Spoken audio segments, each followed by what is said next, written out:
မိုးအေးလေးနဲ့စားလို့ရန်ကောင်းတဲ့ရှူရှဲပွန့်ထွက်သွားစေမဲ့ခေါက်ဆွဲအဆက်ချက်နီးလေးကိုမျှဝေပေးလိုက်ပါတယ်အရင်ဆုံးကြက်သွန်ဖြူလေးတွေကိုဓာပြရိုက်ပြီးတော့တောက်တောက်လီထားပေးလိုက်ပါမယ်နောက်ထပ်ဂျင်းလေးတွေကိုလည်းလီထားပေးပြီးတော့ကြက်သွန်မေးလေးတွေကိုလည်းလီထားပေးလိုက်ပါမယ်ငရုတ်သီးအနီလေးတွေကိုလည်းကိုစားနိုင်တဲ့လောက်အလဲကနေဓာလေးနဲ့လီထားပေးပြီးတော့ရေနွေးလေးနဲ့9မိနစ်လောက်စိမ်ထားပေးလိုက်ပါနောက်ထပ်ကြိတ်ထားတဲ့အသားတွေကိုကြက်သားမုန့်နှစ်စွန်းထည့်ပေးပြီးစားတစ်စွန်းလောက်ထည့်ထားပေးလိုက်ပါမယ်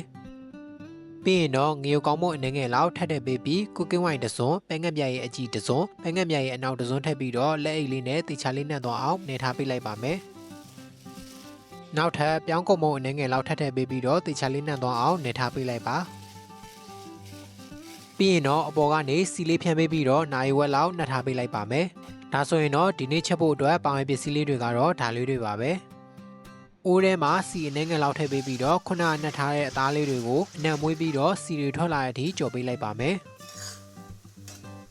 နောက်ထပ်ဂျင်းကြက်သွန်ဖြူကြက်သွန်မိတ်ငရုတ်သီးအနီးငရုတ်သီးမုန့်ထည့်ပေးပြီးအယောင်လာသွားအောင်လို့ပဲငက်မြရဲ့အနောက်တစ်စွန်းလောက်ထပ်ထည့်ထားပေးပြီးသွားရင်တော့နှံ့သွားအောင်တေချာလေးမွေထားပေးလိုက်ပါမယ်တေချာလေးနှံ့သွားပြီဆိုရင်တော့အရသာအတွက်ပဲငက်မြရဲ့အကြီးတစ်စွန်းကြက်သားမုံစားတကြားထည့်ပြီးတော့နှံ့သွားအောင်ထပ်မွေထားပေးလိုက်ပါနောက်အိုးတစ်လုံးထဲမှာရေနွေးတည်ထားပြီးဆူလာပြီဆိုရင်တော့ခေါက်ဆွဲထည့်ပြီးတော့3မိနစ်လောက်ပြုတ်ထားပေးလိုက်ပါမယ်ရသွားပြီဆိုရင်တော့ဆဲထားပေးပြီးတော့ရေအေးထဲမှာစိမ်ထားပေးလိုက်ပါပကံလုံးထဲမှာကြက်သွန်ဖြူကြက်သွန်မိတ်ဟွာကြောင်းမုံငရုတ်စီ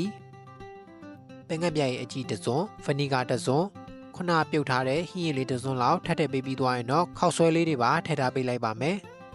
နောက်ဆုံးအပေါ်ကနေခုနချက်ထားတဲ့အသားလေးနှစ်စွန်းလောက်ထပ်ထည့်ပေးပြီးသွားရင်တော့တေချာလေးနှံ့သွားအောင်နေထားပေးလိုက်ပါမယ်ဒါဆိုရင်တော့မိုးအေးလေးနဲ့စားလို့ရန်ကောင်းတဲ့ခေါက်ဆွဲအဆက်ချက်လေးကိုရပါပြီနော်